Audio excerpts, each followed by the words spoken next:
Praise the Lord. Praise the Lord. Hallelujah. Hallelujah. Hallelujah. Ave Maria. Ave Maria. மரியே வாழ்க. மரியே வாழ்க. நம் அனைவரும் நம் இரு கரங்களையும் நம் நெஞ்சின் மீது வைத்துக் கொண்டு ஆண்டவரை ஸ்துதிக்கின்ற இந்த வேளையிலே இதோ விண்ணகமும் மண்ணகமும் அன்னை மரியாவை புகழ்ந்து பாடிக்கொண்டிருக்கின்ற இந்த வேளையிலே தர்மையான நாளை கொடுத்த தேவனுக்கு நாம் நன்றி கூறுவோம். இந்த பாத்திமா அன்னையினுடைய பெருவிழாவிலே நம் அனைவரையும் அன்னை நாமத்தில் ஒன்று சேர்த்த தந்தையாம் கடவுளுக்கும் அவர் மகன் இயேசுவுக்கும் அன்னை மரியாவின் மணவாளனான தூய ஆவியாருக்கும் நாம் நன்றி கூறுவோம். இது உன்னதமான நேரம்.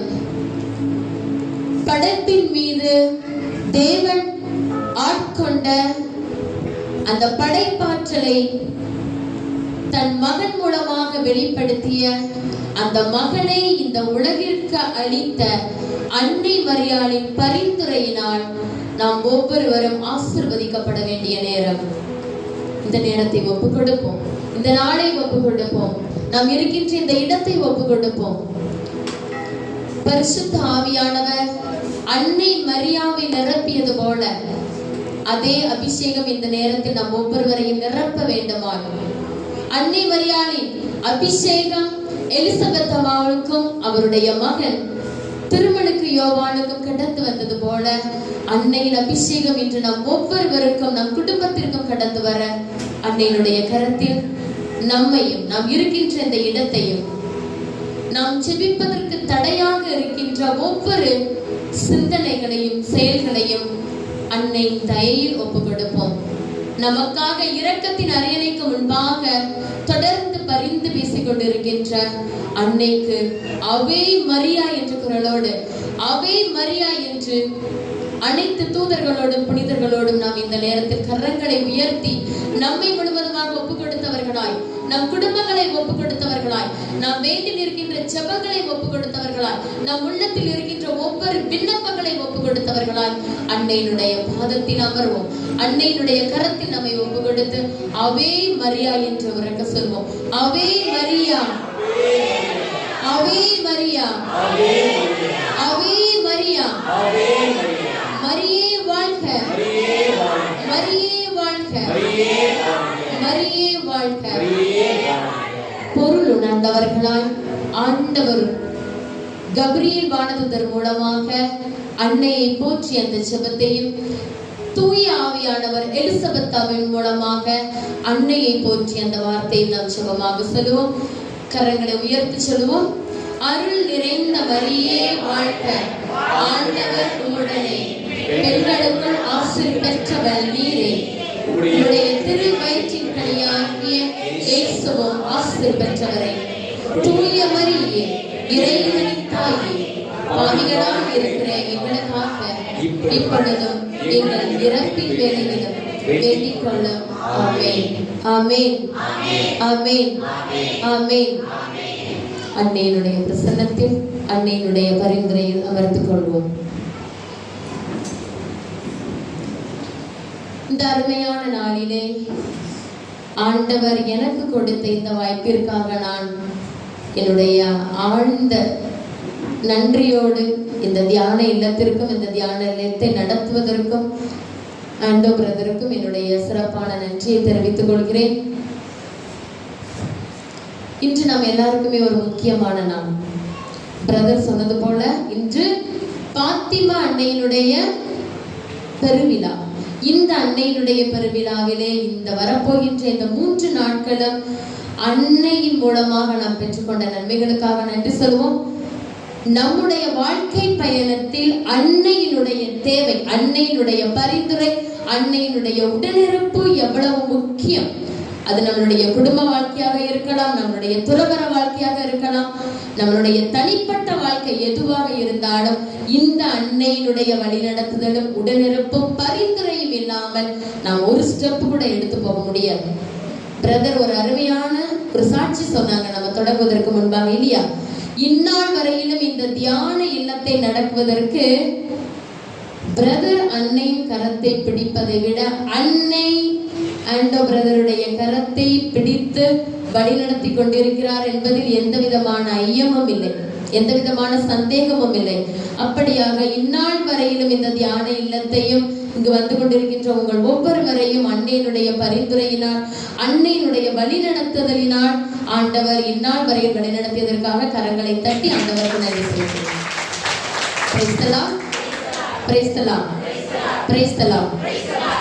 எல்லாரும் விபிலியை எடுத்து வந்திருப்பீர்கள் என்று நினைக்கிறேன். லூக்கா எழுதிய நற்செய்தி அதிகாரம் 1:42. லூக்கா எழுதிய நற்செய்தி அதிகாரம் 1:42. அப்பொழுது அவர் உரத்த குரலில் பெண்களுக்குள் நீர் ஆசி பெற்றவர். எலிசபெத் அம்மாள், இந்த ஒரு வார்த்தை போதும். எலிசபெத் அம்மாள் மரியாவை சந்தித்த பொழுது பரிசுத்த ஆவியானவரால் தூண்டப்பட்டு சொல்லப்பட்ட வார்த்தை இது. பெண்களுக்குள் நீர், சத்தமா சொல்லுங்க, பெண்களுக்குள் நீர் ஆசி பெற்றவர். ஹல்லேலூயா, ஹல்லேலூயா. நம்முடைய கத்தோலிக்க திருச்சபையின் விசுவாசத்திலே அன்னை மரியாவுக்கு ஒரு சிறப்பான பக்தியும் வணக்கமும் அதற்கு மேலாக தனிப்பட்ட அன்பும் உண்டு இல்லையா? நம்ம எல்லாருக்குமே அன்னை மரியாள் என்று சொன்னால் எப்படி பார்ப்போம்? நம்மை தாங்குகின்ற, தேற்றுகின்ற, அன்னைக்கு அன்னையாக, தந்தைக்கு தந்தையாக இல்லையா, நம்ம உணர்ந்து அனுபவிக்கின்ற ஒரு நடமாடும் தெய்வமாக, நடமாடும் ஒரு முன்மாதிரியாக நமக்கு முன் இருப்பவள் அன்னை மரியா. எத்தனை பேர் அன்னை மரியாவை எனக்கு பிடிக்கும் சொல்றவங்க வைத்துக்கோங்க. பிடிக்கும்னா எப்படி பிடிக்கும்? ஏன்னா நீங்க கேட்கறதெல்லாம் சிஸ்டர், நான் கேட்கறதெல்லாம் கொடுப்பாங்க சிஸ்டர், அதனால எனக்கு அன்னை மரியாவை பிடிக்கும். ஒரு சில பேர் எடுத்து சொல்லலாம், அன்னை மரியாவை எனக்கு இதற்காக பிடிக்கும் என்று. ஒரு சில பேர்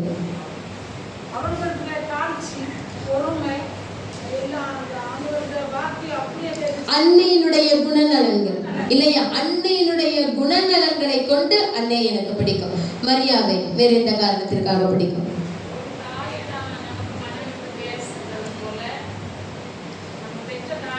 ஒரு பெற்ற தாயிடம் பேசுவது போல முகம் கோணாமல் எனக்கு இன்னது தேவை என்று இந்த அன்னையிடம் நாம் சொல்லலாம் இல்லையா?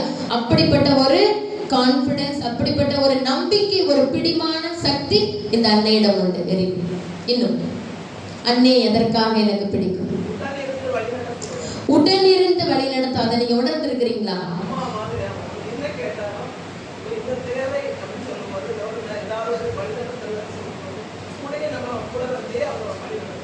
கூட இருந்து வழிநடத்துகின்ற ஒரு தாய், தேவை நாம் சொல்வதற்கு முன்பாகவே தேவையை அறிந்து நமக்காக செயல்படுத்துகின்ற ஒரு தாய். வேற பரிந்து பேசுவது, இப்படி நாம் சொல்லிக்கொண்டே போகலாம். இந்த அன்னை மரியாவினுடைய பங்கு நம்முடைய வாழ்க்கையில் எப்படி செயல்படுகிறது என்பதைத்தான் நம்ம இன்னைக்கு ஒரு சில சிந்தனைகளோடு ஆண்டவர் எனக்கு வெளிப்படுத்தி கொடுத்திய அந்த இறைவார்த்தையின் அடிப்படையிலே தான் நான் உங்களோடு பேச போகிறேன். அன்னை மரியாவினுடைய பங்கு நம்முடைய வாழ்க்கையில் என்னவாக இருக்கும்? என் அருமையான சகோதர சகோதரிகளே, இயேசு கிறிஸ்துவினுடைய வாழ்க்கையில் இந்த அன்னையின் பங்கு என்னவாக இருந்ததோ, தொடக்க கால திருச்சபையில் அன்னை மரியாவின் பங்கு என்னவாக இருந்ததோ அதே பங்குதான் இன்று நம் ஒவ்வொருவருடைய குடும்ப வாழ்க்கையிலும், தனிப்பட்ட வாழ்க்கையிலும், துறவற வாழ்க்கையிலும் இந்த அன்னையுடைய பங்காக இருக்கின்றது. அப்படி என்ன பங்கு? இயேசுவினுடைய வாழ்க்கையில் அன்னையினுடைய பங்கு இருந்தது இல்லையா? இயேசுவினுடைய 33 வருட இந்த மனித உலக இந்த வாழ்க்கையில் அன்னையினுடைய பங்கு இயேசுவுக்கு முழுவதுமாக இருந்தது. இயேசு இறந்த பிறகு இந்த தொடக்க கால திருச்சபையிலும் இந்த அன்னையினுடைய பங்கு இருந்தது. இன்று அந்த திருச்சபையின் உறுப்பினர்களாக இருக்கின்ற நாம் ஒவ்வொருவருடைய தனிப்பட்ட வாழ்க்கையிலும், நாம் எடுத்துக்கொண்டிருக்கின்ற துறவற வாழ்க்கையோ குடும்ப வாழ்க்கையிலோ இந்த அன்னையினுடைய பங்கு என்னவென்றுதான் நாம் இன்று தியானிக்க போகிறோம். என் அருமையான சகோதர சகோதரிகளே, யோவான் எழுதிய நற்செய்தி அதிகாரம் 1 இறைவசனங்கள் 14 இப்படியாக சொல்கிறது. வாக்கு மனிதரானார், நம்மிடையே குடிகொண்டார். வாக்கு மனிதரானார், நம்மிடையே குடிகொண்டார். அவரது மாட்சியை, சத்தமா சொல்லுங்க, அவருடைய மாட்சியை நாங்கள் கண்டோம். வார்த்தையாக இருந்த தேவனை, அவருடைய மாட்சியை நீங்களும் நானும் காண்பதற்கு வித்திட்டவர் இந்த அன்னை மரியா. வார்த்தையாக மட்டுமே இருந்து, தொடர்ந்து நீங்கள் வாசித்தீர்கள் என்றால் தெரியும். 3-4 வாசிங்கம்மா. அனைத்தும் இல்லையா? முதல்ல இருந்து நீங்க வாசிக்கலாம். வாக்கு, தொடக்கத்தில் வாக்கு இருந்தது, அவ்வாக்கு கடவுளோடு இருந்தது, அவ்வாக்கு கடவுளாயும் இருந்தது. வாக்கு என்னும் அவரே தொடக்கத்தில் கடவுளோடு இருந்தார். அனைத்தும் அவரால் உண்டாயின. இந்த உலகத்துல உண்டாயினது எதுவும் இந்த வார்த்தை அன்றி உண்டாக்கப்படவில்லை. தொடர்ந்து வாசி. அவரிடம் வாழ்வு இருந்தது, அவ்வாழ்வு மனிதர்களுக்கு ஒளியாய் இருந்தது. அந்த ஒளி இருளில் ஒளிர்ந்தது, இருள் அதன் மேல் வெற்றி கொள்ளவில்லை. ஹல்லேலூயா, ஹல்லேலூயா.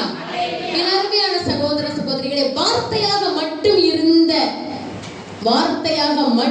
இருந்த அந்த கடவுளை ஒரு உருவாக நமக்கு கொடுத்தவர் யார்? அன்னை மரியாள். ஆவே மரியா, ஆவே மரியா.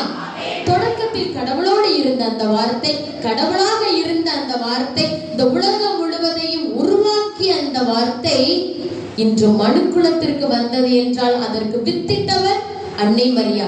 அந்த வார்த்தையிடம் என்ன இருந்துச்சா? வாழ்வு இருந்துச்சாம். அப்ப அந்த வார்த்தையிடம் வாழ்வு இருந்தது. அது எப்படிப்பட்ட வாழ்வாக இருந்தது?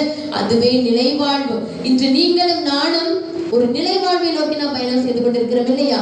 இன்னைக்கு அந்த நிலை வாழ்வை நமக்கு கொடுப்பதற்கு வித்திட்டவர் இன்று நாம் விழா கொண்டாடும் நம் பாத்தியமாய் அன்னை, நம் நாயகி அன்னை மரியா. வாழ்வாக இருந்தது. இந்த உலகத்தில் இருளாக இருந்த இந்த மனுக்குலத்தை மீட்டெடுப்பதற்கு ஒரு தெய்வீக ஒளி தேவைப்பட்டது. வேதம் கூறுகிறது, இருள் அதன் மேல் வெற்றி கொள்ளவில்லை. இருள் இந்த ஒளியின் மீது வெற்றி கொள்ளவில்லை. அப்ப இருள்ல கிடந்த ஆதி பெற்றோர் செய்த பாவத்தினால் இருளில் கிடந்த இந்த மனுக்குலத்தை மீட்பதற்கு ஒரு ஒளி தேவைப்பட்டது. அந்த ஒளிக்கு உரு கொடுத்தவள் நம் அன்னை மரியாள். ஹல்லேலூயா, ஹல்லேலூயா, ஹல்லேலூயா. வேதம் நமக்கு இப்படியாக சொல்கிறது. எசாயா புத்தகம் 55:10 நீங்கள் வார்த்தீர்கள் என்றால் இந்த வார்த்தையினுடைய மகிமை நமக்கு தென்படுகிறது. எசாயா 55:10. மழையும் பனியும், நல்லா கவனிங்க சரியா? நான் இவ்வளவு நேரம் வார்த்தையை பத்தி, வார்த்தையான இயேசுவை பற்றி பேசினேன். அந்த இயேசு இந்த உலகத்திற்கு வருவதற்கு காரணம் இந்த அன்னை மரியாள் என்று கூறினேன். இந்த வார்த்தை எப்படிப்பட்ட வார்த்தை? இந்த வார்த்தை செய்து முடிப்பது என்னவென்று எசாயா இறைவாக்கினர் தன்னுடைய இறை வார்த்தையில சொல்கிறார். மழையும் பனியும் விண்ணில் இருந்து வருகின்றன, அவை, நன்றாக கவனிக்கும், அது நிலத்தை நனைக்க செய்து, முளை அரும்பி வளர செய்து, விதைப்பவனுக்கு விதையையும் உண்பவனுக்கு உணவையும் கொடுக்காமல், நல்லா கவனிக்கணும், இது எதுவா? மேலிருந்த ஆண்டவர் அனுப்புகின்ற இந்த மழையும் பனியும் இந்த உலகத்தை நனைத்து, நிலத்தை நனைத்து, இந்த நிலத்திலிருந்து முளை அரும்ப செய்து, விதைப்பவனுக்கு விதையையும் உண்பவனுக்கு உணவையும் கொடுக்காமல் அது திரும்பி செல்வதில்லை. மேலும் ஆண்டவர் கூறுகிறார், அவ்வாறே என் வாயிலிருந்து புறப்பட்டு செல்லும் வாக்கும் இருக்கும். ஹல்லேலூயா, ஹல்லேலூயா. வானத்திலிருந்து பொழிகின்ற மழையும் பனிக்குமே தன்னுடைய கடமையை செய்து முடித்தது ஆண்டவரிடம் திரும்பி சென்றது என்றால், வார்த்தையால் இந்த உலகத்தை உண்டாக்கிய, வார்த்தையாக இருக்கின்ற கடவுள் அவருடைய வாயிலிருந்து புறப்பட்டு செல்கின்ற வார்த்தை எப்படியாக இருக்குமா? தொடர்ந்து வாசிங்க. அது என் விருப்பத்தை செயல்படுத்தி எதற்காக நான் அதை அனுப்பினேனோ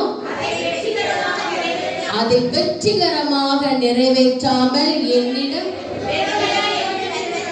வெறுமையா என்னிடம் திரும்பி வருவதில்லை. ஹல்லேலூயா, ஹல்லேலூயா. என் அருமையான சகோதர சகோதரிகளே, நாம் சிந்தித்து பார்க்க வேண்டும். ஆண்டவருடைய வாயிலிருந்து புறப்பட்ட வார்த்தை இந்த உலகத்தை உண்டாக்கியது இல்லையா? இப்பொழுது அந்த வார்த்தையான கடவுள் வாக்கு மனிதரானார், நம்மிடையே குடிகொண்டார் என்று ஆண்டவரிடமிருந்து புறப்பட்ட அந்த வார்த்தையாக இயேசு இந்த உலகத்திற்கு வந்தார். அப்ப ஆண்டவர் இயேசு வார்த்தையாக இந்த உலகத்திற்கு அனுப்பப்பட்டதன் நோக்கம் என்னவென்றால், ஆண்டவர் இயேசு இந்த உலகத்திற்கு அனுப்பப்பட்டதன் நோக்கம் நாம் மீட்பு பெறுவதற்கு. எல்லாரும் கரங்களை உயர்த்தி சொல்லுங்க. எதற்காக? நான் மீட்பு பெறுவதற்கு. நான் மீட்பு பெறுவதற்கு. இன்னைக்கு நம்மளுடைய தலைப்பு என்னவென்றால், அன்னை மரியாள் உடன் இரட்சகி. இயேசுவை நம்ம என்ன சொல்றோம்? மீட்பர் என்று சொல்கிறோம். அப்படித்தானே? இரட்சகர் என்று அழைக்கிறோம். இன்று திருச்சபை நாம் அனைவரையும் அன்னை மரியாவை உடன் மீட்பர் அல்லது இணை மீட்பர், இணை இரட்சகி, இணை இரட்சகி என்று நம்மளை அழைப்பு கொடுக்கின்றது. இது எத்தனை பேருக்கு தெரியும்? இந்த உண்மை இது பிரகடனமாக வெளிப்படுத்தப்பட்ட உண்மை. நாம் அனைவரும் அன்னையை உடன் இரட்சகி அல்லது உடன் மீட்பர் அல்லது இணை மீட்பர் என்று அழைக்க வேண்டும். இப்படியாக கடவுளின் வாயிலிருந்து புறப்பட்ட வார்த்தை மீட்பை கொடுப்பதன் நோக்கத்தோடு இந்த உலகத்திற்கு வந்ததென்றால், அந்த மீட்பை உலகத்திற்கு கொடுக்க வாய்க்காலாக அமர்ந்தது நம் அன்னை மரியாள். ஹல்லேலூயா, ஹல்லேலூயா, ஹல்லேலூயா. மத்தேயு 1:21 சொல்கிறது, இயேசு என்னும் பெயருக்கு மீட்பர் என்று பொருள். தொடர்ந்து வாசிக்கமா?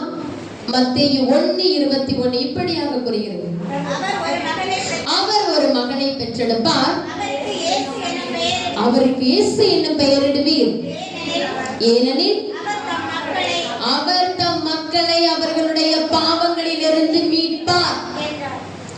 சோ இந்த வாக்கு அனுப்பப்பட்டதன் முக்கியமான நோக்கமே, பாவத்தில் இருக்கின்ற ஆதி பெற்றோர் செய்த பாவத்தினில் தன்னுடைய சுயமரியாதை ஆண்டவர் இந்த உலகத்தில் நம் ஒவ்வொருவருக்கும் தன்னுடைய சாயலில் படைக்கப்பட்டு இழந்து நிற்கின்ற இந்த முகத்தை மீட்டெடுப்பதற்கு இயேசு வார்த்தையாக இந்த உலகிற்கு வந்தார். அந்த வார்த்தையை வாழ்வாக்கி அந்த வார்த்தைக்கு உருக்கொடுத்து, எதற்காக இந்த வார்த்தை அனுப்பப்பட்டதோ, மீட்புக்காக இந்த வார்த்தை அனுப்பப்பட்டது என்றால், அந்த மீட்பை நீங்களும் நானும் இன்று அனுபவிப்பதற்கு அடைவதற்கு முழு காரணமாக அடித்தளமிட்டவர், வித்திட்டவர் நம் அன்னை மரியா. இதனால் தான் திருச்சபை நம்மை அவனை மீட்பரின் தாய் என்று அழைக்கப்படுகிறது. பரிசுத்த எலிசபெத் அம்மா அருமையாக சொல்வார்கள், என் இறைவனின் தாய் என்னிடம் வர நான் என்ன செய்திருக்க வேண்டும்? என் இறைவனின் தாய் என்னிடம் வர நான் யார்? இறைவனின் தாய் என்று திட்டவட்டமாக அறிவித்தவர் எலிசபெத் அம்மா. என் அருமையான சகோதர சகோதரிகளே, இப்படியாக நம்மளுடைய மீட்பில் அன்னைக்கு ஒரு முக்கியமான பங்கு உண்டு என்பதில் எவ்விதமான ஐயமும் இல்லை. இது எப்படி இந்த மீட்பு இந்த உலகத்திற்கு வந்தது? வார்த்தையான கடவுள் எப்படி அன்னை மரியின் மூலமாக உருவெடுத்தார்? அன்னை மரி எப்படி இந்த மீட்பை உலகத்திற்கு தாரவாத்து கொடுத்தார்? மீட்பு என்றால் யாரு? இயேசு. சோ மீட்பு அவருக்குள் இருந்தது, மீட்பு அவரோடு இருந்தது இல்லையா? மீட்பு என்ற இயேசு என்ற பொருளுக்கு மீட்பர் என்ற பொருள் என்றால், தொடக்க காலத்தில் வாக்கு மனிதனோடு இருந்தது, கடவுளோடு இருந்தது. இப்ப அதையே நீங்க மீட்பை போட்டு பாருங்களேன். மீட்பு கடவுளோடு இருந்தது, மீட்பு கடவுளாய் இருந்தது. அந்த மீட்பை கொண்டே இந்த உலகம் படைக்கப்பட்டது.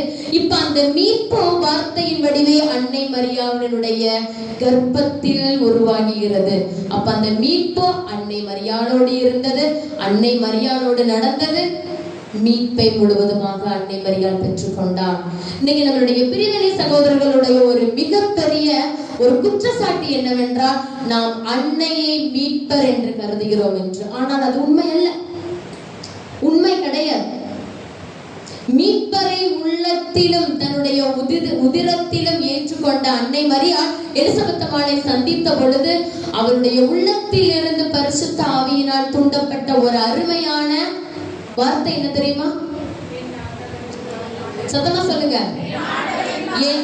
என் ஆன்மா ஆண்டவரை ஏற்று போற்றுகின்றது, என் மீட்பராம் கடவுளை நினைத்து எனது உள்ளம் பேர் வகை கொள்கின்றது. ஒரு நாளும் உங்களுக்கு மீட்பர் என்றால் அன்னை மரியாவுக்கு அது யார்? சத்தமா சொல்லுங்க. உங்க அன்னை மரியாள் அதில் தெல்ல தெளிவாக இருந்தார். மீட்பரின் தாய் அவளுக்குள் வரும் பொழுது, மீட்பு அவளுக்குள் இருக்கும் பொழுதே இது என்னுடைய மீட்பர், இது என்னுடைய கடவுள் என்ற அடையாளம் கண்டுகொண்டவர் அன்னை மரியாள். அதனால நீங்க நம்மளுடைய பிரிவினை சகோதரர்கள் சொல்லும் பொழுது அவர்களுக்கு நீங்க என்ன சொல்ல வேண்டும் என்றால், மீட்பர் உங்களுக்கு என்றால் அன்னை மரியாவுக்கும் அது மீட்பரை. ஒரு நாளும் கத்தோலிக்க திருச்சபை அன்னை மரியாவை மீட்பர் என்று சொல்லாது. இடை மீட்பர் என்று நான் ஏன் சொல்கிறேன் என்றால், நம்ம தொடர்ந்து வாசித்தோம் என்றால் பெற்றுக் கொடுத்த மீட்பு அன்னையின் மூலமாக எவ்வாறு தொடரப்பட்டது என்பது நமக்கு விவிலியத்திலே சான்றுகளோடு நிரூபிக்கப்பட்டுள்ளது. என் ஆன்மா ஆண்டவரை ஏற்றி போற்றுகின்றது, என் மீட்பராம் கடவுளை நினைத்து எனது உள்ளம் பேர் வகை கொள்கின்றது. இதற்கு ஒரு அருமையான சாட்சி என்னிடம் உண்டு. நான் கடந்த ஆகஸ்ட் 15ஆம் தேதி சோகத்தூர், நீங்க கேள்விப்பட்டிருப்பீங்க, தர்மபுரி சோகத்தூர் ரிட்ரீட் தியானம், இதே மாதிரி ஒரு தியானம் இல்லம், அது உள்ளிருப்பு தியானம் நிறைய நடப்பதுண்டு. நான் என்னுடைய அருட்சகோதரிகளோடு, என்னுடைய ஜூனியர் சிஸ்டர்ஸோடு நான் அங்கே செல்வதற்கு, அவர்களுக்கு பயிற்சி கொடுப்பதற்காக சென்றிருந்தேன். ஆகஸ்ட் 15ஆம் தேதி அன்னை விண்ணேற்பு படைந்த நாள் அன்று எங்களுக்கு சிறப்பு திருப்பலி வைக்கப்பட்டது. திருப்பலியிலே நற்கரணை ஆராதனை நடந்தது. திருப்பலி நேரத்திலே ஆண்டவர் எனக்கு கொடுத்த ஒரு காட்சி. நற்செய்தி வாசித்து முடித்து விட்டார்கள். மன்றாட்டு சொல்லப்பட்டது. காணிக்கை நேரத்திலே அன்னை, நம்ம பின்னாடி இந்த லைன் விடுறோம் இல்லையா, அன்னை பின்னிலிருந்து பீடத்திற்கு நடந்து வந்தார்கள். பீடத்திற்கு நடந்து வந்து மக்களோடு இருந்தார்கள். அன்னையினுடைய நறுமணத்தை உணர முடிந்தது, அன்னையை நான் காண முடிந்தது. இந்த காட்சி முடிவரவில்லை.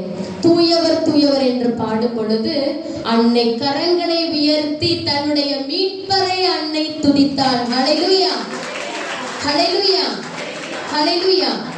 கரங்களை உயர்த்தி தூயவர் தூயவர் என்ற அந்த விண்ணகமும் மண்ணகமும் இணைந்து பாடுகின்ற அந்த நேரத்திலே நம் மீட்பரை நாம் துதிக்கும் பொழுது அன்னை மரியாள் அவளுடைய மீட்பரையும் கரங்களை உயர்த்தி துதித்தார். அன்னை மரியாள் எங்க இருந்தாங்க தெரியுமா? எழுந்தேற்ற நேரத்திலே அன்னை மரியாள் உங்களையும் என்னையும் போல ஆண்டவர் அப்பம் உயர்த்தப்படும் பொழுது, அவளுடைய மீட்பரை ஆராதிக்கும் பொழுது கண்ணால் நான் கண்ட காட்சி முழுமையாக நான் விசுவசித்தேன், முழுமையாக நான் அதை ஏற்றுக்கொண்டேன்.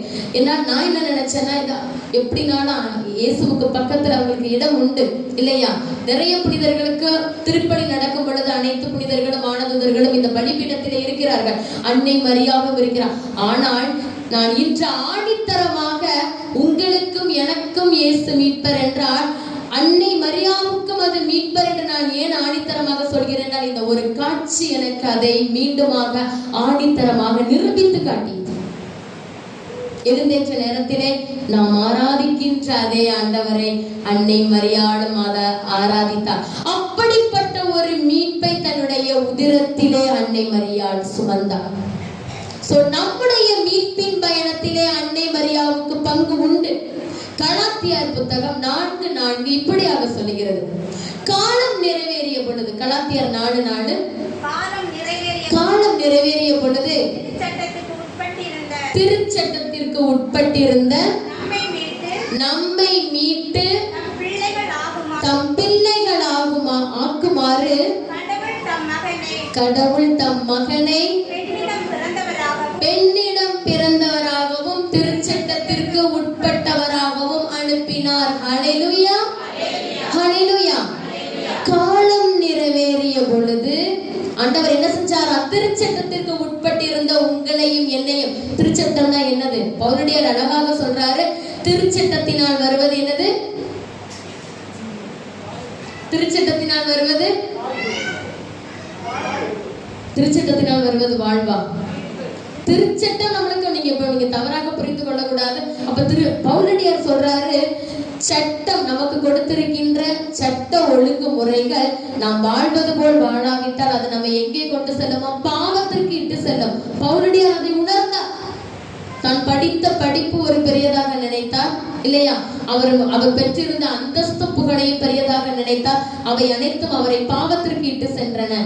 அப்போதான் அவர் முடிவெடுத்தார், திருச்சட்டத்தை நாம் சரியாக பயன்படுத்தவில்லை என்றால், புரிந்து கொள்ளவில்லை என்றால் அது நமக்கு பாவத்திற்கு இட்டு செல்லும். யூதர்கள் அனைவருமே இந்த திருச்சட்டத்திற்கு உட்பட்டு இருந்தார்கள். யூதர்கள் அனைவருமே திருச்சட்டத்திற்கு உட்பட்டிருந்தும் பாவிகளாக இருந்தார்கள். இப்போ வேதம் நமக்கு கூறுகிறது, காலம் நிறைவேறிய பொழுது திருச்சட்டத்திற்கு உட்பட்டிருந்த, அப்படி என்றால் பாவத்திற்கு உட்பட்டு இருந்த நம் அனைவரையும் தம் சொந்த பிள்ளைகளாக மாற்றுமாறு கடவுள் என்ன சொன்ன? ஒரு பெண்ணை, தன்னுடைய மகனை ஒரு பெண்ணிடம் பிறந்தவராயும் அதே சமயத்துல திருச்சட்டத்திற்கு உட்பட்டவராயும் அனுப்பினார். ஹல்லேலூயா, ஹல்லேலூயா. இந்த காலம் நிறைவேறிய போது இந்த வார்த்தையை கொண்டுதான் இரண்டாம் வத்திக்கான் சங்கம் ஆரம்பித்தது என்று நமக்கு திருச்சபையுடைய படிப்பினை கற்றுக் கொடுக்கிறது. காலம், இந்த இறை வார்த்தையை கொண்டுதான் இரண்டாம் வத்திக்கான் சங்கம் ஆரம்பித்தது. இந்த இரண்டாம் வத்திக்கான் சங்கத்திலே அன்னை மரியாவுக்கு எப்பேற்பட்ட பங்கு! இரண்டாம் வத்திக்கான் சங்கத்திலே கொடுக்கப்பட்ட பெயர் தான் அன்னை மரியாள் உடன் மீட்பர் அல்லது இணை மீட்பர். ஹல்லேலூயா, ஹல்லேலூயா. இந்த இறை வார்த்தையை கொண்டுதான் இரண்டாம் வத்திக்கான் சங்கம் துவக்கப்பட்டது. இந்த வார்த்தை எப்படி? நீங்க தொடர்ந்து அந்த இதை வாசிங்கம்மா. 4:5.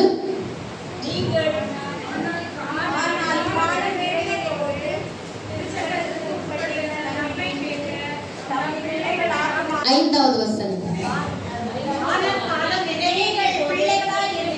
நீங்கள் பிள்ளைகளாயிருப்பதால் கடவுள் தம் மகனின் ஆவியை உங்கள் உள்ளங்களுக்குள் அனுப்பியுள்ளார். இதனால் தான் நாம் அப்பா தந்தையே என்று அழைக்கிறோம். அப்ப இந்த இறை வார்த்தையானது தந்தை கடவுளுடைய அன்பை கொண்டாடுவதாகவும், இயேசுவினுடைய பணியை கொண்டாடுவதாகவும், பரிசுத்த ஆவியினுடைய செயல்பாட்டை கொண்டாடுவதாகவும் அமைகிறது. அப்ப இந்த மூவர் கடவுளுமே முற்றிலுமாக ஆட்கொண்ட ஒரே நபர் இந்த உலகத்தில் யார் என்று சொல்லும் என்றால் அது நம்ம அன்னை மரியாள். கரங்களை தட்டி ஆண்டவர்கள் என்று செலுத்துவோம். காலம் நிறைவேறிய போது என்பதுதான் கிறிஸ்துவின் மறைபொருள். இந்த காலம் நிறைவேறிய போது இன்று நம்ம தியரி கத்துக்கிற நம்ம பாத்தீங்கன்னா அது எப்படிப்பட்ட நேரம்? காலம் நிறைவேறிய பொழுது. காலம் நிறைவேறிய போது என்றால் கொஞ்சம் நல்லா யோசிப்பார். காலம் நிறைவேறிய பொழுது அப்படின்னா ஏற்கனவே முன்குறித்து வைக்கப்பட்ட ஒரு திட்டம் நிறைவேறிய காலம். நன்றாக புரிந்து கொள்ளுங்க. காலம் நிறைவேறிய பொழுது அப்படின்னா மீட்பு இந்த உலகத்திற்கு கொடுக்கப்பட்ட அந்த தருணம் வந்த பொழுது ஆண்டவர் ஒரு பெண்ணிடம் தன்னுடைய மகனை அனுப்பினார். ஆனால் இந்த பெண்ணை குறித்து வைத்துள்ள திட்டம் இப்பொழுது வைத்த திட்டம் கிடையாது. இந்த பெண்ணை குறித்து, அன்னை மரியாவை குறித்து ஆண்டவர் வைத்த திட்டம் தற்போது அமைந்த திட்டம் கிடையாது.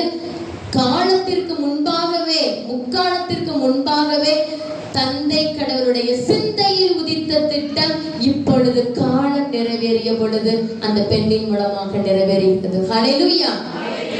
இந்த காலம் நிறைவேறிய பொழுது என்ற இந்த வார்த்தை உன்னதமான நேரம். வார்த்தை அன்னை கன்னிமரியாளுடைய உதிரத்தில் மனிதனாக உருவெடுத்த நேரம். தன் மகனை விசுவசிக்கும் யாவரும் நிலைவாழ்வை பெற்றுக் கொள்வர் என்று தந்தை கொடுத்த அந்த வாக்குறுதி நிறைவேறுகின்ற நேரம். மனித இயல்பும் இறை இயல்பும் இரண்டரை கலந்து அன்னையின் உதிரத்திலே தெய்வீக ஒளியாக உருவெடுத்த அந்த புனிதமான நேரம்தான் காலம் நிறைவேறிய பொழுது என்ற அந்த மீட்பின் நேரம். இப்ப நாம் எல்லாம் எந்த நேரத்தில் இருக்கிறோம்? காலம் நிறைவேறிவிட்டது. காலம் நிறைவேறிய பொழுது என்று பவுலடியார் சொல்கிறார். புதிய ஏற்பாட்டிலே இயேசு நமக்கு கொடுக்கின்ற வார்த்தை என்னது?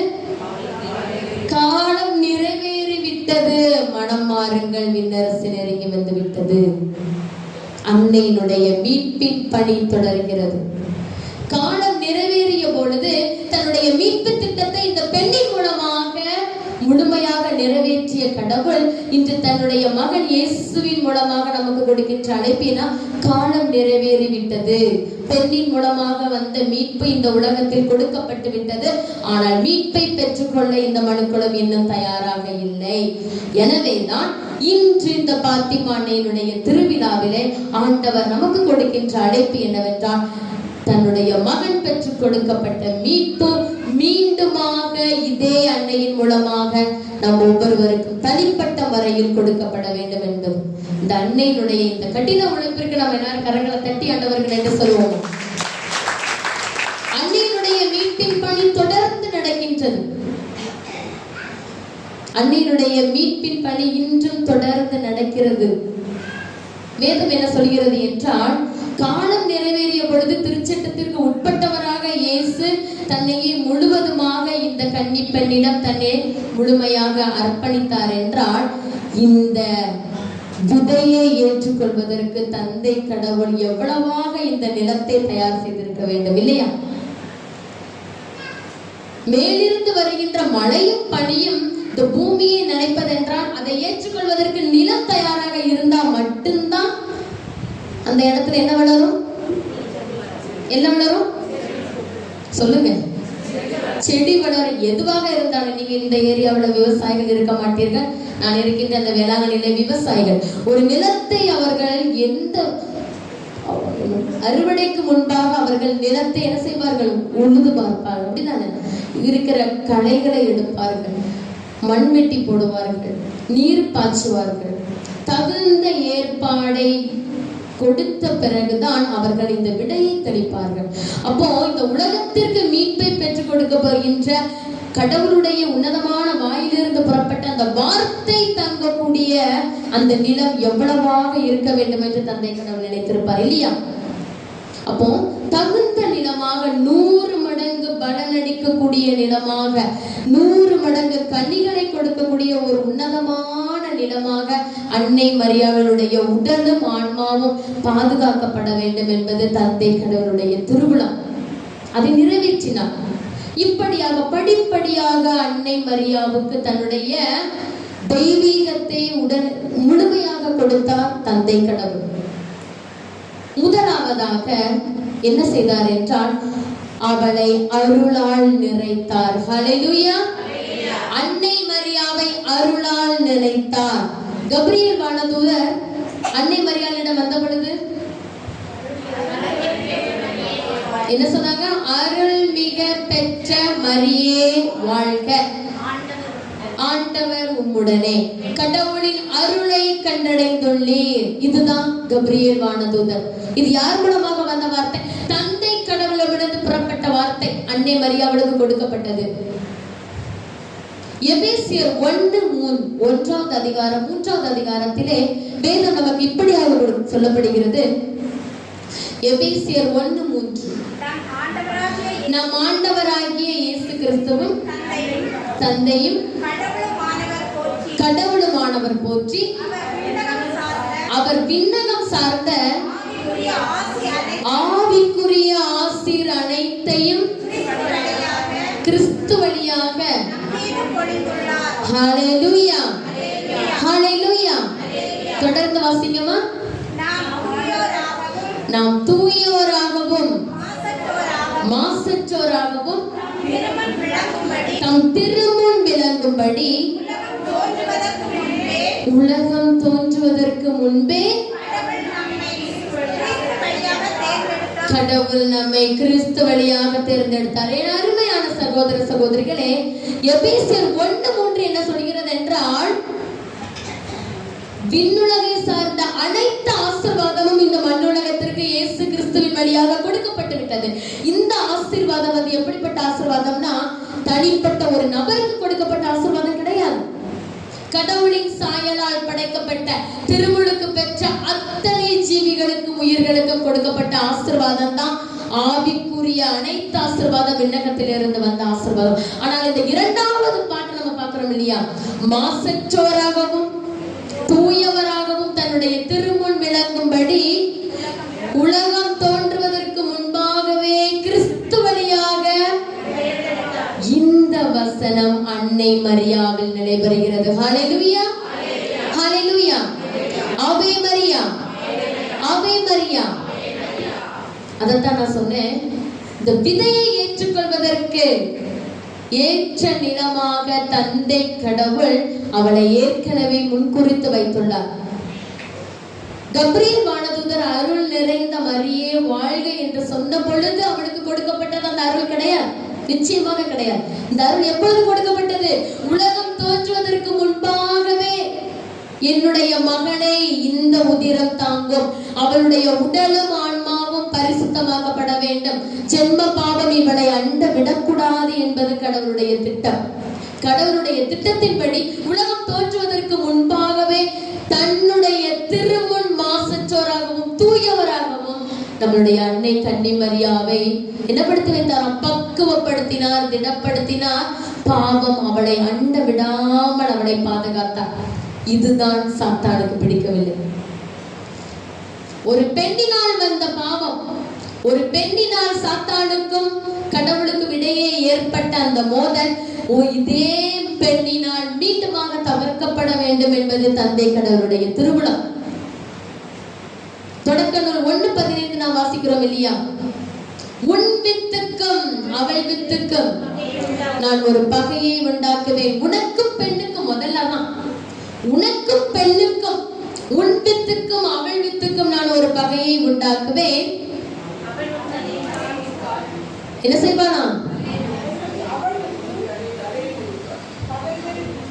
அவள் வித்து உன் தலையை நசுக்கும், நீ அதனுடைய குதிகாலை காயப்படுத்துவாய். ஹல்லேலூயா, ஹல்லேலூயா. என் அருமையான பிள்ளைகளே, அன்னை மரியாளுக்கு கொடுக்கப்பட்ட அருள் உலகம் தோன்றுவதற்கு முன்பாக கொடுக்கப்பட்ட அருள், அன்னையினுடைய உடலை பாதுகாக்க வைத்த அருள் அந்த அருள். ஏன்னா மீட்பு அருளான அந்த இம்மானுவேலை இந்த உலகத்திற்கு கொண்டு வர வேண்டும் என்று ஆண்டவர் அவளுடைய பரிசுத்த நிலையிலிருந்து அவளுக்கு மாற்றம் எதுவுமே கொடுக்கவில்லை. இன்று நம்ம எல்லாருமே தூயவர்களாக தான் இருக்கிறோம். சொன்னது போல விண்ணகத்தில் இருக்கின்ற அனைத்து ஆசீர்வாதங்களும் கிறிஸ்து இயேசுவின் மூலமாக, திருமுழுக்கு மூலமாக நாம் ஒவ்வொருவருக்கும் கொடுக்கப்பட்டு விட்டது. நான் சொல்லல, வேதம் புரிகிறது. இது எல்லாருமே நம்மளுக்கு கொடுக்கப்பட்ட ஆசீர்வாதம். இந்த ஆசீர்வாதம் ஆனா தூயோராக மாசற்றோராக தன்னுடைய திருமுன் விளங்கும்படி பத்திரப்படுத்தி ஒரு நிலத்தை ஆண்டவர் பாதுகாத்தால் அது நம்மளுடைய அன்னை மரியா. எதற்காக? இந்த மரியாளின் மூலமாக இந்த நிலத்தில் விதைக்கப்படுகின்ற விதை 100 மடங்கு மீட்பை என் பிள்ளைகளுக்கு கொடுக்க வேண்டும் என்பது தந்தை கடவுளுடைய திருவுளம். பாதுகாத்தார். அதனால தான் கப்ரியேல் வானதூதர் ஏற்கனவே அவள் அருளில் நிறைந்தவளாக இருந்ததினால், இந்த அருள் உலகம் தோன்றுவதற்கு முன்பாகவே அன்னைக்கு கொடுக்கப்பட்டதினால், கப்ரியேல் வானதூதர் அந்த அருளை கொண்டு அவளை வாழ்த்தினார். மரியே என்பது அவளுக்கு கொடுக்கப்பட்ட பெயர். ஆனா ஆண்டவர் என்ன, எப்படியா அருள் நிறைந்தவளே வாழ்க. தந்தை கடவுளுடைய சிந்தையில் அன்னை மரியாள் ஏற்கனவே அருளால் நிரப்பப்பட்டவளானார். இப்பொழுது அந்த அருளான அந்த விதையை அவளுடைய உதிரத்திலே கொடுப்பதற்கு பரிசுத்த ஆவியை கொடுக்கின்றார். பரிசுத்த ஆவியினுடைய வல்லமையினால் அன்னை மரியாள் அந்த 100 மடங்கு அந்த விதையான அந்த மீட்பான அந்த அருளை இந்த உலகத்திற்கு பெற்றுக் கொடுக்கிறார். இப்படியாகத்தான் மீட்பின் முதல் வழி அன்னை மரியாவின் மூலமாக துவங்கியது. ஆமன் என்ற சொல்லுக்கு விண்ணகமும் மன்னகமும் காத்திருந்ததாக புனித அகஸ்தீனார் சொல்கிறார். ஆமென், அப்படியே ஆகட்டும். அவளுக்கு ஒண்ணுமே புரியல. அன்னை மரியாவுக்கு ஏதாவது புரிஞ்சிருக்கு? 14 வயது சிறுமிக்கு ஒன்றும் புரியவில்லை. இருந்தாலும் ஏற்கனவே அருளால் நிரப்பப்பட்டதால் அன்னை மரியாள் இறை திட்டத்திற்கு தன்னை முழுமையாக ஒப்பு கொடுத்தார். அந்த அருள் அவளை ஆமன் என்று சொல்ல வைத்தது. அந்த அருளுக்கு அவர் உயிர் கொடுத்தார். ஹல்லேலூயா, ஹல்லேலூயா. இந்த நாளிலே ஆண்டவர் நம்மிடமிருந்து கேட்பது என்ன தெரியுமா? அன்னை மரியா நம்மிடமிருந்து கேட்பது என்ன தெரியுமா? திருமுழுக்கின் மூலமாக நம்மளுக்கு என்ன ஒரு வாக்குறுதி எடுப்போம் இல்லையா? நம்ம மேல ஒரு வெள்ளை துணியானது போடப்படும், அப்படிதானே? அந்த வெள்ளை துணியை போடும் பொழுது குருவானவர் என்ன சொல்வாரு தெரியுமா? என்ன சொல்வாரு? இந்த வெண்மை துணி கரைப்படாமல் பார்த்து கொள்ள வேண்டும். இது யாருக்கு கொடுக்கப்பட்டிருக்க? இந்த ஞான பெற்றோருக்கு கொடுக்கப்பட்டிருக்கிற கடமை, பெற்றோர்களுக்கு கொடுக்கப்பட்ட கடமை. ஏன்னா அது குழந்தையாக இருக்கின்றது. வளர வளர உன் மீது போடப்பட்ட அந்த வெண்மை துணி நீ இறுதி நாளில் ஆண்டவருக்கு செல்லும் பொழுதும் கரைபடாமல் நீ எடுத்து செல்ல வேண்டும். அப்படியே எல்லாரும் கொஞ்சம் கண்ண மூடிய நம்ம மேல போடப்பட்ட அந்த வெள்ளை துணி எந்த கலர்ல இருக்கு கொஞ்சம் சொல்ல முடியுமா? கொஞ்சம் கண்ண மூடுங்க எல்லாம். நம்ம மேல திருமுழுக்கின் மூலமாக நம் மீது போடப்பட்ட அந்த வெண்மையான கரையில்லாத அந்த துணி இன்னைக்கு வெள்ளை துணியா இருக்குல்ல, அதாவது கரி துணியா இருக்குதான் தெரியல. எல்லாம் ரொம்ப நேரம் கண்ண மூடிட்டீங்க. ஏன் நம்ம துணியை நம்மளாலேயே பார்க்க முடியலையா? என்னுடைய துணி கரைபடிந்திருக்கின்றது, நம்மளுடைய துணி கரைபடிந்திருக்கின்றது. இன்று அன்னை மரியாள் நமக்கு கொடுக்கின்ற இந்த அழைப்பு என்னவென்றால், நீங்களும் தூயோராகவும் மாசற்றவராகவும் இருக்க வேண்டும் என்றால் அந்த அருளை கண்டடைய வேண்டும். கபிரியேல் வானதூதர் அழகாக சொன்னார், கடவுளின் அருளை கண்டடைந்துள்ளீர். இன்னைக்கு நம்ம குடும்பங்கள்ல எத்தனை பேர் இந்த அருளை கண்டடைந்துள்ளோம்? அருள் என்பது வேறு, அழகு என்பது வேறு. அருள் எப்படி கொடுக்கப்பட்டிருக்க வேண்டும் என்றால், விவிலியம் நமக்கு அழகாக கற்றுக் கொடுக்கிறது. அருள் என்றால் நம் செயலுக்கு ஏற்றவாறு கொடுப்பது கிடையாது. அருள் விண்ணகத்திலிருந்து தகுதியற்றவர்களுக்கும் கொடுக்கப்படுகின்றதுதான் அருள்.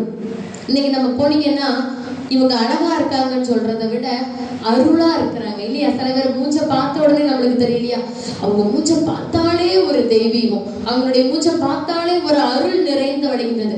இதுல நீங்க அருளை சொல்கின்றீர்களா? நம்ம வித்தியாசப்படுத்த வேண்டும். அருள் என்பது வேறு, அழகு என்பது வேறு.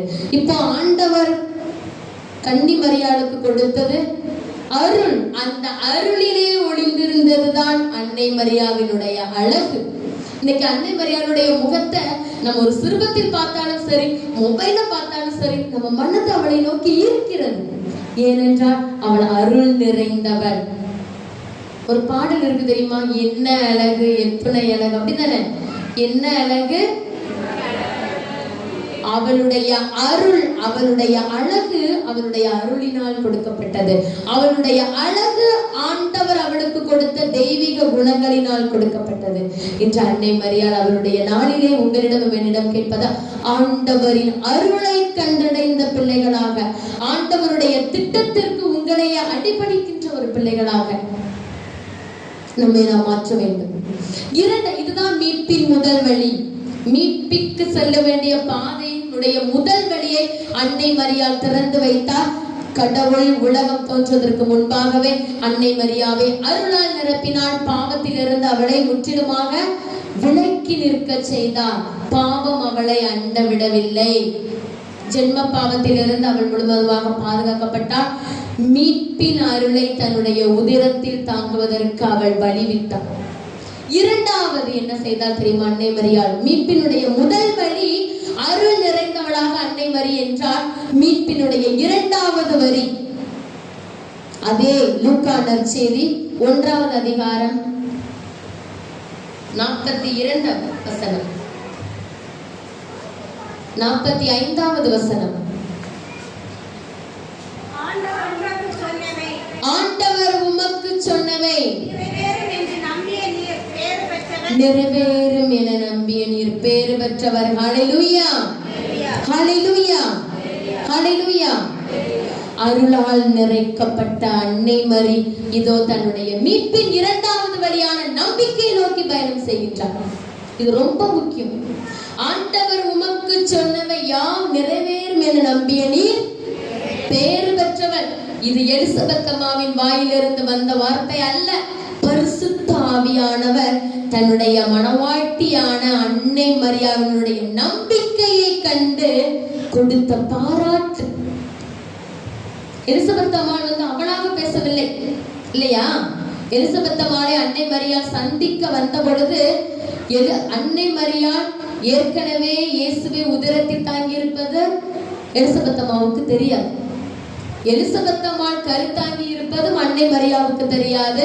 வானதூதர் சொன்னதை கொண்டு விரைந்து ஓடி வருகின்றார். அவர்கள் பாத்திரம், அவர்கள் ஒருவரை அவர் கண்ட மாத்திரத்திலே அன்பு பரிமாறப்படுகிறது. அன்னை மரியாள் தனக்கிருந்த அபிஷேகத்தை கொடுக்கின்றாள். பரிசுத்த ஆவியினால் நிரப்பப்பட்ட அன்னை மரியாள் எலிசபெத் அம்மாள் இவரிடம் சொன்ன வார்த்தை, பரிசுத்த ஆவியால் நேரடியாக சொன்ன வார்த்தை, ஆண்டவர் சொன்னது யாவும் நிறைவேறும் என நம்பிய நீர் பேறு பெற்றவர். நம்பிக்கை என்பது என்னவென்று எபிரேயர் புத்தகம் 11வது அதிகாரம் 1வது வசனத்திலே விளக்கமாக நம்மளுக்கு பவுலடியார் கூறுகின்றார். நம்பிக்கை என்றால் என்ன? இந்த நம்பிக்கை வழிதான் நம் அன்னை மரியாள் மீட்பின் 2வது வழிக்கு சென்றார். நம்பிக்கை 11வது அதிகாரம் 1வது வசனம். நம்பிக்கை என்பது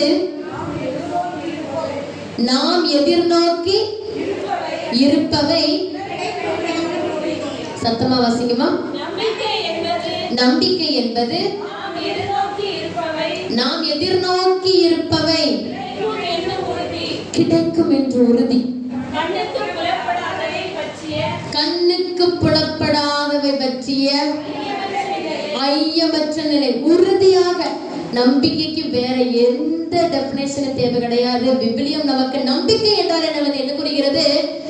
நாம் எதிர்நோக்கி இருப்பவை கிடைக்கும் என்னும் உறுதி, கண்ணுக்கு புலப்படாதவை பற்றிய ஐயமற்ற நிலை. ஹல்லேலூயா, ஹல்லேலூயா. பரிசுத்த ஆவியானவர் எலிசபெத் பெண் மூலமாக அன்னை மரியாளுக்கு சொன்னது என்ன தெரியுமா? ஆண்டவர் கூறியது நிறைவேறும் என நம்பிய நீர் பேறு பெற்றவர். என்னத்த அன்னை மரியாள் நம்பினாங்கம்மா? எப்பேற்பட்ட விஷயம் அது. நல்லா யோசிச்சு பாருங்க. உங்க வீட்டுல எல்லாருமே வீட்டுல பிள்ளைங்களை வச்சிருப்பீங்க இல்லையா? பெண்களை பெற்றவர்கள் எல்லாரும் நெருப்ப அடியில கட்டி வச்சிருப்பேன்னு சொல்லுவாங்க, அப்படித்தானே? காலேஜுக்கு விடுறதுக்கே பயமா இருக்கு இப்ப பெற்றோர்களுக்கு. எத்தனை பேர் பிள்ளைங்களை தைரியமா நம்ம எவ்வளவு விசாரிக்கிறோம் இல்லையா? இவ்வளவு விசாரிச்சுக்கு அப்புறமும் அந்த பிள்ளை தனியா போனை எடுத்துட்டு போயிட்டேன்னா நம்ம அந்த பிள்ளை மேல சந்தேகப்படுறோம். ஏன்னா காலம் அப்படி. யாரையும் லவ் பண்றாளோ, யாரும் போன் பண்றாங்களோ, யாரும் டிஸ்டர்ப் ஆகிறாங்களா, இப்படியாக இந்த சூழ்நிலை யூத மரபில் என்னவனா, ஏற்கனவே மன ஒப்பந்தம் செய்யப்பட்ட கன்னி மரியாளுக்கு ஆணை அறியாமல் பரிசுத்த ஆவியினால் ஒரு குழந்தை வரப்போகின்றது. இந்த கப்ரியேல் வானதூதர் சொல்றார். ஒரு 14 வயசு பெண்ணுக்கு என்ன புரிந்திருக்கும்? 14 வயசு பிள்ளை, பாதி நாடு கோயிலேயே தன்னுடைய வாழ்க்கையை கழித்த பிள்ளை, கோயிலே கதியில் கிடந்த பிள்ளை, அப்படித்தானே? அண்ணாள் 3 வயதிலேயே அன்னை மரியாவை கோவிலில் காணிக்கையாக வைத்து கொடுத்துக்கிட்டார்கள் என்று நம்மளுக்கு திருச்சபை கற்றுக் கொடுக்கிறது. இப்படி கோவிலில் வளர்ந்த ஒரு பக்தியான ஒரு புள்ள திடீர்னு கர்ப்பம் என்று சொன்னால், உங்க வீட்டுல நீங்க சொல்றீங்க, அம்மா இப்படி ஒரு வானதூதர் வந்தாருமா, வந்து சொன்னாரு, இந்த மாதிரி பரிசுத்த ஆவி ஒரு ஒளி வருமா, இங்க 10 மாசத்துல எனக்கு ஒரு குழந்தை பிறக்குமா? எத்தனை பேர் நம்பி அப்படியாமா ஏற்றுக்கொண்டிருப்பீர்கள்? இது எப்படி ஒரு இக்கட்டான நிலை என்று தெரியுமா? இந்த 14 வயது இந்த மரியாவுக்கு தெரியும், ஆணை அறியாமல் திருமணத்திற்கு முன்பாக இப்படி ஒரு நிகழ்ச்சி நடந்தால் ஆம்பளைங்களுக்கு ஒண்ணு கிடையாது, அவன் எவன் கூட கேட்க மாட்டாங்க. ஆனால் பெண்ணானவர் இப்படி ஒரு அபல நிலைக்கு தள்ளப்பட்டால் அவள் நடுவீதியில் கல்லால் எறிந்து கொல்லப்பட வேண்டும் என்பது யூத மரபு. இது எல்லாம் இந்த அன்னை மரியாவுக்கு தெரியும். இருந்தாலும் கூட அவங்க அன்னை மரியாள் தன்னுடைய உள்ளத்திலிருந்து கேட்ட ஒரே ஒரு கேள்வி, இது எப்படி நடக்கும்? இது எல்லாருக்கும் வர்ற கேள்விதான் இல்லையா? நானும் கணவனை அறியேனே, இது எப்படி நிகழும்? உடனே ஒரு பெரிய தியாலஜியே பேசுறாரு. யாரு? நம்ம கப்ரியேல் வானதூதர். கண்ணுக்கு புலப்படாத ஒரு எளவும் புரியாத ஒரு வார்த்தையை சொல்றாரு. தூய ஆவி உம்மீது வரும், உன்னத கடவுளின் வல்லமை உம்மீது நிழலிடும், ஆகவே பிறக்க போகும் குழந்தை இப்படி இருக்கும், அப்படி இருக்கும், உன்னத கடவுளாய் இருக்கும். கடவுள நிறைய பேசிட்டாங்க. அன்னை மரியாவுக்கு ஒன்றும் விளங்கவில்லை. அன்னை மரியாளுடைய மீட்பின் பாதையானது நம்பிக்கையின் பாதை, நம்பிக்கையின் பயணம். இது ஒரு நம்பிக்கையின் திருப்பயணம். ஒன்றும் அறியாமலேயே ஒன்று மட்டும் அவன் அறிந்திருந்தான், ஆண்டவர் என்னை குறித்து ஏதோ ஒரு திட்டம் வைத்திருக்கின்றார். அந்த திட்டத்திற்கு நான் ஆமன் என்று சொல்ல வேண்டும். தந்தையா கடவுள் என் மூலமாக ஏதோ நிறைவேற்ற போகின்றார். யூதத்தை இந்த யூத மக்கள் ஒரு மெசியாவுக்காக எதிர்பார்த்திருந்த நேரம் அது. சாத்தானுக்கும் ஆண்டவருக்கும் இடையே ஏற்பட்ட அந்த சவால், ஒரு பெண் கொடுக்கப்படுவாள் என்று ஏற்கனவே முன்குறித்து வைத்திருந்தார்கள். நிச்சயமாக அன்னை மரியாவும் அந்த வார்த்தையை படித்திருப்பார்கள். ஆனால் நிச்சயமாக அன்னை மரியாவுக்கு தெரிந்திருக்காது, உனக்கும் பெண்ணுக்கும் உன் வித்துக்கும் அவள் வித்துக்கும் அந்த பெண் இவளாக இருப்பாள் என்று நிச்சயமாக அன்னை மரியா கணித்து கூட இருக்க மாட்டார்கள் இல்லையா? இப்போ இந்த ஒரு வார்த்தை வரும் பொழுது அன்னை மரியாள் படிச்சிருப்பாங்க. 20 வருஷம் கழிச்சு தன்னுடைய 100வது வயதிலேயே ஆபிரகாமுக்கு குழந்தை கிடைச்சுங்கிறத அவங்க நம்பியிருப்பாங்க இல்லையா? படிச்சிருப்பாங்க, தொடக்கத்துல படிச்சிருப்பாங்க. சாம்சன் பிறந்ததை படிச்சிருப்பாங்க, நம்பியிருப்பாங்க. ஆனால் ஒரு வரலாற்றிலேயே நடக்கப்படாத ஒரு நிகழ்ச்சி அன்னை மரியாவுக்கு சொல்லப்படுகிறது. ஒரு 14 வயது சிறுமி இந்த உண்மையை ஏற்றுக்கொள்ள வேண்டும். அன்னைக்கு புரியவில்லை என்றாலும் அன்னை மரியாள் நாசரேத் ஒரு பெண் மரியா தலை குனிந்து ஆகட்டும் என்றால் அன்னை மரியாவுக்கு கரங்களை தட்டி நின்று சொல்லுவோம்.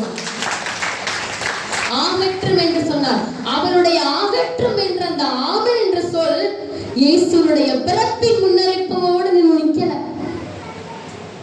இயேசுவின் பிறப்பின் முன்னறிப்போட நிக்கலங்க. நான் அடிக்கடி யோசிச்சிருக்கேன் தெரியுமா? கப்ரியேல் வானதூதர் இந்த மகன் இப்படி இருப்பார் அப்படி இருப்பார் என்று எல்லாமே சொன்னாங்க. நல்லா அந்த வார்த்தையை படிச்சு பாருங்க. கப்ரியேல் வானதூதர் இந்த புள்ள சிலுவையில அறையப்படுவார், கொல்லப்படுவார், அவருக்கு மரண தண்டனை கிடக்க ஏதாவது சொல்லியிருக்காரா? அப்ப எவ்வளவு பெரிய இச்சிட்டாரா இருந்திருப்பாரு. கப்ரியேல் வானதூதர் அடிக்கடி நான் யோசிச்சிருக்கிறேன். எல்லாத்தையும் ஆண்டவருடைய மாட்சியை வெளிப்படுத்திய கடவுள் ஆண்டவர் இயேசு இந்த மாட்சியை எப்படி அடைய போகிறார் என்பது அன்னைக்கு மறைக்கப்பட்டிருந்தது. இருந்தாலும் நினைச்சு பாருங்க, அவளுடைய ஆமன் என்று சொல் அந்த உதிரத்தை அந்த விதையை இந்த நிலத்தில் வாங்குவதற்கு மட்டும் கிடையாது. அன்னை மரியாளுடைய ஆமன் அவளை கடைசி வரையில் சிலுவையில் அடிக்கி நிறுத்தியது. அந்த நம்பிக்கையின் பயணத்தில் அவள் பயணம் செய்தார். எங்கெல்லாம் கொண்டு போயிருக்கும்? பெத்லகேமுக்கு. நல்லா சரி, யோசேப்பிட்ட ஒரு விளக்கம் சொல்லணும். யோசேப்பு கேட்டிருப்பார். நீங்க அந்த படத்தை பார்த்தீர்கள் என்றால் தெரியும். யோசேப்பு குழம்பி போய் நிக்கிறாரு. கோயில்ல வளர்ந்த பிள்ளையாச்சே, எப்படி நடந்திருக்கும் இது? அது என் கையில தான் இந்த லில்லி பூ மலரணுமா இல்லையா? ஒரு சாதாரண மனுஷனுக்கு வர்ற குழப்பங்கள் தான். இருந்தாலும் நீதிமானா இருந்ததினால் இவளை மறைவாக விலக்கிவிட திட்டமிட்டார். இப்படியாக திட்டம் கொண்டிருக்கும் பொழுது மீட்பினுடைய பாதி பகுதி யோசேப்புக்கு கொடுக்கப்படுகின்றது. இவள் இயேசுவினுடைய தாயாக மாற வேண்டும் என்றால் சூசேப்பர் ஒரு வளர்ப்பு தந்தையாக மாற வேண்டும் என்று. அப்போ யோசேப்புக்கு ஒரு விளக்கம், இப்படி நடந்துச்சு இப்படி நடந்துச்சு. அவரும் கொடுத்தபடியே அட்லீஸ்ட் இதெல்லாம் நடக்கும் சொல்லிட்டு யாரு சூசைப்பருக்கு கனவுலையாவது வந்து சொன்னாங்க. ஆனா மாதாவுக்கு எந்த விதமான அறிகுறியும் கொடுக்கப்படவில்லை. ஆனால் ஆமன் என்றார். திடீர்னு குழந்தை பிறக்க போது இங்கதான் பிறக்குன்னு பார்த்தா தங்களுடைய பிறந்த நாட்டுக்கு போய் பெயரை பதிவு செய்யணும். ஐயோ, கடவுளுடைய மகன் பிறப்பதற்கு அவர்கள் பட்ட கஷ்டம், இந்த மீட்பை வெளியே கொண்டு வருவதற்கு அன்னை மரியாள் மேற்கொண்ட கஷ்டம் இருக்குது. என்னவென்றால் அன்னை டிமாண்ட் செஞ்சிருக்கலாம் இல்லையா? கடவுள்கிட்ட என்ன கேட்டிருக்கலாம்? நான் உன்னுடைய மகனை தருகிறேன், எனக்கு சொகுசா ஒரு வீடு கொடுங்க, நல்ல ஒரு புள்ள, நல்ல பஞ்சு மெத்தையில பதக்கிறதுக்கு ஒரு நல்ல இது கொடுங்க. எதுவுமே இல்லை. வேதம் குறிக்கிறது அட்லீஸ்ட் நீங்களும் நானும் பிறப்பதற்கு ஒரு வீடு இருந்தது, ஒரு மருத்துவமனை பிறந்தது. இந்த உலகத்தையே படைத்த அந்த மானிட மகன் இந்த உலகத்தில் பிறப்பதற்கு அவர்களுக்கு இடமில்லை. அவர்களுக்கு கிடைத்தது மாட்டு தொழுவம் மட்டுமே. நீங்களும் நானும் சுவாசித்தது நல்ல காற்று என்றால் இந்த உலகத்திற்கு வந்த இயேசு சுவாசித்தது என்ன காற்றா இருக்கும்? மாட்டு சாணம், யூரின் ஸ்மெல்லா தான் இருந்திருக்கும். இயேசு சுவாசித்த, மானிட மகன் சுவாசித்த முதல் காற்று. அன்னை எவ்வளவு பாடுபட்டு இருக்க வேண்டும். அன்னையினுடைய நம்பிக்கை, அன்னையினுடைய ஆமன் என்ற சொல் திரும்பவும் இதற்கும் அடிபணிந்தார். பச்சை உடம்புக்காரி திடீர்னு தகவல் வருது, மேல இருந்து பிள்ளை தூக்கிட்டு போ, ஏறது பிள்ளையை கொள்ள வழி தேடுகிற. திரும்ப ஆமேன் ஓடுற. திரும்ப அகதிகளாக எகிப்தில் அவர்கள் வாழ்ந்தார்கள். திரும்பவும் ஆமேன். திரும்பவும் நாசரேத்தூருக்கு வர்றாங்க. ஆமேன். இயேசுனுடைய 30 வருட பயணம், 3 வருட அவருடைய பணி வாழ்க்கை, பழைய நிறைய இல்லையா. ஒரு சாதாரண ஒரு பெண்ணுக்கு இருந்திருக்கிற ஆசை அன்னை மரியாவுக்கு இருந்திருக்கும். தான் பெற்ற பிள்ளை ஒரு விதவை, அன்னை மரியாள் ஒரு விதவை, கணவனை இழந்த ஒரு விதவை. இயேசு பணிக்கு செல்லும் பொழுது இருந்தாலும் இறை திட்டம் நிறைவேற வேண்டும் என்று பணிக்கு அனுப்பி வைக்கிறார். ஆமன் என்று சொல்லி தொடர்கிறார். பயணத்திலே பணி வாழ்க்கையிலே இயேசுவுக்கு நிறைய பேர் கொடுத்தாங்க. சில பேர் சொன்னாங்க, ஏமா உன் பிள்ளைக்கு பேய் பிடிச்சிருச்சு, ஓடுறாங்க. ஆமென். எத்தனை பழி சொற்கள், எத்தனை இசை சொற்கள். என் அருமையான பிள்ளைகளே, அன்னை மரியாள் ஒரு யூத மரபில் பிறந்த பெண்ணாக இருந்தாலும் அவளுக்கு கொடுக்கப்பட்ட இந்த மறைபொருளின் விளக்கம் வேற யாருக்கும் கொடுக்கப்படவில்லை. அன்னை மரியாவுக்கு புரியவில்லை. வேதம் கூறுகிறது, லூக்கா 2:50 என்னவாக சொல்கிறது, அவள் தன்னுடைய உள்ளத்தில் இருத்தி அதை சிந்தித்துக் கொண்டிருந்தாள். விளக்கம் அவளுக்கு புரியவில்லை.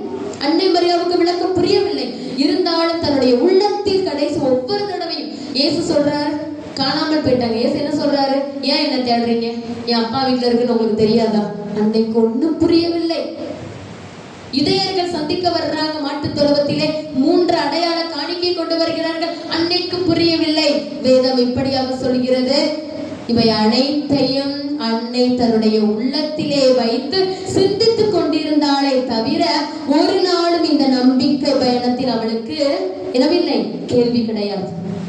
கேள்வி கிடையாது. நம்பிக்கையிலே தன்னுடைய வாழ்க்கையை நடத்தினாள். அது அவளை கல்வாரி சிலுவையில் கொண்டு சென்றது.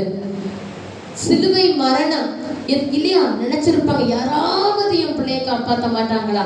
அவங்க அன்னை மரியாள் நினைச்சிருப்பாங்க, இயேசு எப்படியாவது மனது மாறி என்னுடைய பிள்ளையை மாற்றி இந்த பாடுகளில் இருந்து விடுபட்டு வந்துட மாட்டோம். ஒரு சாதாரண பெண்ணுக்கு இருக்கிற ஆசை இருந்திருக்கும். இருந்தாலும் அந்த நேரத்திலும் அன்னை மரியாள் ஆமென் ஆமென், அப்படியே ஆகட்டும், அப்படியே ஆகட்டும். மீட்பின் 2வது வழியாக அன்னை மரியாள் நம்பிக்கையோட பயணம் சென்றார். இன்று நம்மளுடைய குடும்ப வாழ்க்கையிலே, நம்முடைய இல்லற வாழ்க்கையிலே பார்த்தீங்கன்னா என்றால் நம்பிக்கை என்பது கிடையாது. நம்முடைய பிள்ளைகள் எப்படிப்பட்ட ஒரு வாழ்க்கையில் பயணித்துக் கொண்டிருக்கிறார்கள் என்று தெரியுமா? பிள்ளைகளை குறித்து நம்மளுக்கு என்ன கவலை இருக்குது? பிள்ளைகள் எப்படிப்பட்ட நம்பிக்கையின் பயணத்தில் இன்னைக்கு நிறைய பேருக்கு என்ன தெரியுமா, வாழ்க்கையில அச்சீவ்மெண்ட். நிறைய பேர் கவுன்சிலிங் வர சொல்ல அவங்க சொல்லுகின்ற ஒரு மிகப்பெரிய குற்றச்சாட்டு என்னன்னா, சிஸ்டர் தோல்வியை கண்டா பயப்படுறா சிஸ்டர், பயமா இருக்கு சிஸ்டர், பிசினஸ்ல ஃபெயிலியர், எங்க எது பண்ணிடுவானோங்கிற பயம். அப்ப நீங்க பிள்ளைங்களுக்கு கொடுத்த வளர்ப்பு எப்படிப்பட்ட வளர்ப்பு? நம்பிக்கையே கிடையாது. வாழ்க்கையே நம்பிக்கையை எபிரேயர் 1:4 சொல்கிறது, 12:4 சொல்கிறது, நம்பிக்கையை தொடங்கி வழிநடத்துபவரும் அதை நிறைவு செய்பவருமான இயேசுவின் மீது கண்களை பதிய வைப்போம். ஹல்லேலூயா, ஹல்லேலூயா. அன்னை மரியாளுடைய பயணம் இயேசுவை முன்னிறுத்தி இருந்தது. அன்னை மரியாளுடைய இந்த நம்பிக்கை பயணம் இந்த இயேசுவை முன்னிறுத்தி இருந்தது. நம்பிக்கையை தொடங்கி இதுவரையில் வழிநடத்திய கடவுள் இனிமேலும் வழிநடத்துவார் என்று தன்னுடைய 2 கண்களையும் தன்னுடைய மகன் மீது பதிய வைத்தவளாய் சிலுவையின் அடியிலே, சிலுவை பாதையிலே இயேசுவை சந்தித்த பொழுது 2 கண்களும் இந்த நம்பிக்கையை தான் பரிமாற்றம் செய்து கொண்டன. ஊக்கம் கொடுத்தாள், மகனே தொடர்ந்து செல், தொடர்ந்து செல், உன்னுடைய பயணத்தில் நான் குறுக்கே நிற்க மாட்டேன், தொடர்ந்து செல், மீட்புக்கு நான் வழி விடுகிறேன். அன்னை மரியாள் 2வது வழியாக மீட்பின் பயணத்தில் தன்னுடைய நம்பிக்கையை ஒரு பாதையாக தன்னுடைய மகனுக்கு அமைத்து கொடுத்தார். இன்னைக்கு எப்படிப்பட்ட ஒரு வாழ்க்கைக்கு நாம் நம்மளுடைய பிள்ளைகளை தயார் செய்து கொண்டிருக்கின்றோம்? எப்படிப்பட்ட ஒரு வாழ்க்கை, எப்படிப்பட்ட ஒரு குடும்பம் இந்த திருக்குடும்பமானது? யோசிச்சு பாருங்க. இயேசுனுடைய மகள் அன்னை மரியாளுடைய மகன் இயேசு காணாமல் போன போது என்ன நடந்துச்சு தெரியுமா? என்ன நடந்துச்சு? 3 பேர், இவங்க 3 நாள் பிள்ளைய காணும். இவங்க என்ன நினைச்சிருக்காங்க, அப்பா கூட இருக்கான். அவங்க என்ன நினைச்சாங்க, மகன் கூட இருக்கான். 3 நாள் கழித்து நம்ம பாக்குறோம், இங்க 2 பேருக்கிட்டே பிள்ளை கிடையாது. நம்பிக்கையை தொடங்கி வழி நடத்துபவர், அதை நிறைவு செய்பவருமான இந்த இயேசுவின் மீது கண்களை பதிய வைத்து நம்பிக்கையின் பாதையில் பயணம் செய்த அன்னை மரியாவுக்கு மிகப்பெரிய ஆச்சரியம் என்னன்னா, பிள்ளை கிடையாது. இன்னைக்கு நீங்கள் நாங்க என்ன பண்ணியிருப்போம்? இன்னைக்கு சிறு சிறிய குற்றங்களுக்கு நம்மளுடைய குடும்பம் பிரிந்து இருக்கிறது. என்ன சொல்லியிருப்போம்? நம்ம புருஷனை பார்த்து என்ன சொல்லியிருப்போம்? மனுஷனே நீ, ஒரு பிள்ளைய பத்திரமா பார்த்துக்க தெரியல. கேட்டிருப்போமா? கேட்டிருக்க மாட்டோமா? ஒரு பிள்ளைய உன்னால பத்திரிக்காவை பார்த்துக்க முடியல, எங்க போன, என்னத்தை பண்ணிரு, பிள்ளைய பார்க்காம அவன் கேட்டிருப்பா, நீ என்ன பண்ணிக்கிட்டு இருந்த? நீ, நான் ஆம்பளை, எனக்கு பல சொல்லிட்டு இருக்கு, நீ என்ன பண்ணிக்கிட்டு இருந்த? பிள்ளைய பார்க்கறாம விட்டுட்டு உனக்கு அப்படி என்ன பெரிய வேலை? மாத்தி மாத்தி குறை சொல்லி. ஆனால் இந்த அன்னை மரியா நம்பிக்கை வழி நடந்த பதறி போனாள்.